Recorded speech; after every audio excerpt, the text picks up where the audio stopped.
The long-standing row over how best to utilize the waters of the Nile may not end very soon. The first heads of state summit for the Nile River Basin, held at the State House in Entebbe, reportedly hit a stalemate. Uganda's president, though, said the talks will continue. They still refer to us as third world countries. And we are saying that we should work together to transform the Nile Basin countries into first world countries.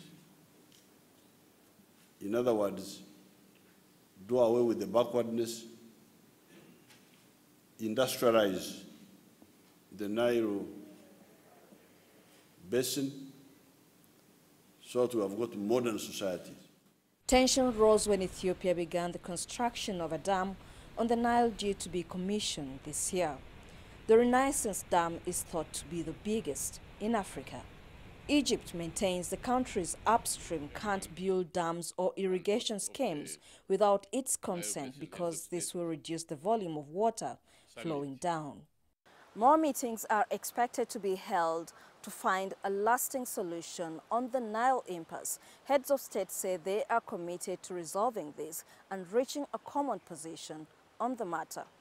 Countries sharing the water of Africa's longest river are still trying to push Egypt into signing a new agreement to share the water equally. Sources say the North African country isn't budging from the old arrangement that gives it full control over the Nile. Egypt depends entirely on the Nile as a source of livelihood and is worried any reduction in water volumes will have a damaging effect. Isabel Nakirya, CGTN, Entebbe, in Uganda. Let's discuss this some more with Yasser Hakim, who's live for us in Cairo. Yasser, it was considered significant that President al-Sisi was among the heads of state attending those talks in Kampala. How will the news that the meeting seemingly ended with a stalemate be viewed there? Well, it was kind of expected. The stalemate has been there for more than 5 or 6 years, and or even 7. And at this point, Egypt has insisted, even before the president traveled, that he would not change anything in terms of the water share for Egypt. Like it was said in the report, that Egypt solely depends on the Nile waters for drinking. And this is the livelihood, the main livelihood. Egypt sees that this should not be in any way reduced or touched by any of agreements, while the Entebbe agreement or the framework gives different shares or changes the shares, and this will affect Egypt. At the same time, we see the other side, which is the countries that have signed, are also not willing to make any changes. So it was expected it will not be an easy task to reach another agreement. Egypt also said that it's submitting a new framework, some amendments to help reach a solution, and this may be taking time to reach out for the rest of the Nile Basin countries to agree on this new framework that Egypt has proposed. So this is an ongoing situation, and talks will be continuing on this even after the summit. Let's rope in Isabel Nakirya. She's joining us live from Kampala. Isabel, what are the main issues leading to that stalemate there over the use of the Nile waters? You know, Egypt uses the Nile for about 95% of its resources. It depends entirely on the Nile for its massive irrigation schemes.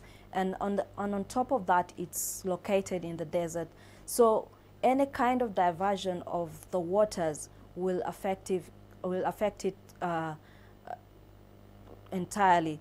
But according to the meeting today, President Museveni, after long hours of meetings that went on almost the whole day, came out very briefly in less than about 2 minutes and said that the countries that are located along the Nile Basin need to work together very closely, and they also need to work at having a modern economy and develop the Nile Basin.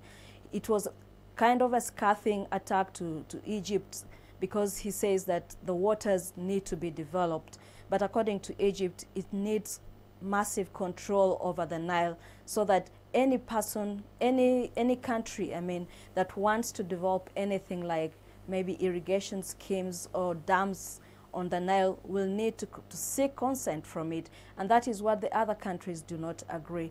So that is how the meeting ended, with no tangible results. So, yes, sir, what do you expect is the next course of action for Egypt in defending her interests in the Nile?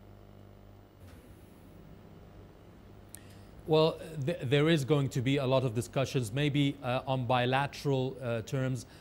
Egypt will try to foster more meetings with leaders on a bilateral basis. But there is more optimism, because if you look at the current Egyptian president, Al-Sisi is more involved in Africa than his predecessors, whether the three predecessors, Mubarak, Morsi and Adli Mansour, for different reasons, they have not engaged much with Africa. Al-Sisi, since he came, he struck a lot of deals with African countries and on the Nile Basin, Ethiopia, Uganda, and Kenya, and many other countries. He's trying to show Africa that Egypt is back to the fold, to the continent, and is giving more attention. And I think this will smooth the negotiations between Egypt and the other Nile Basin countries when they sit and talk and maybe try to reach some kind of agreement or framework that would be peaceful to all. For example, if you look at electricity, Egypt has suggested that it can provide its technical experience and technical support and financial support to Nile Basin countries that want to have projects on the Nile to help with electricity generation and energy generation. And this could be a step to show that everyone can have benefits from the Nile without coming on the share or getting close to Egypt's share of waters. And Egypt can help the development of the economies in some of these African nations without having to also get any share from Egypt's share, any form of reduction of Egypt's share from the water. So maybe this will be a kind of a diplomacy that will help in trying to reach an agreement, maybe not now, but maybe in the next year or so. In Burundi next year, maybe we can see something more positive coming out from the summit. Isabel, what happens now that the leaders have failed to agree? You know, President Museveni made it clear that there's bound to be more consultations. This was the very first meeting of the heads of state.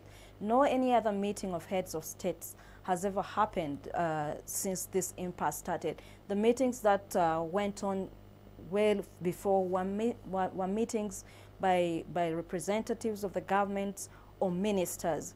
Yesterday there was a meeting of the ministers from the different countries and no agreement was reached.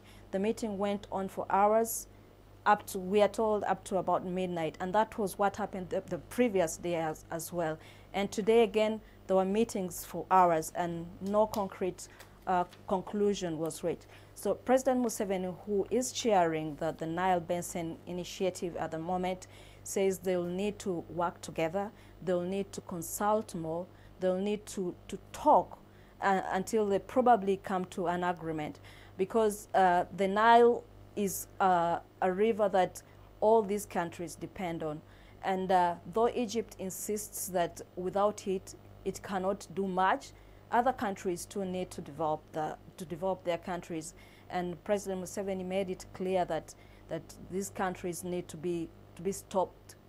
Other countries need to stop calling these African countries third world countries, and it's through developments on the Nile that they could reach into a stage where they're also called developed. So we're bound to see more meetings going on. Probably President Museveni is handing over chairmanship of the Nile Basin, and the next leader will have to talk more with the rest of the countries. All right, Isabel Nakirya in Kampala and Yasser Hakim in Cairo, thank you for joining us.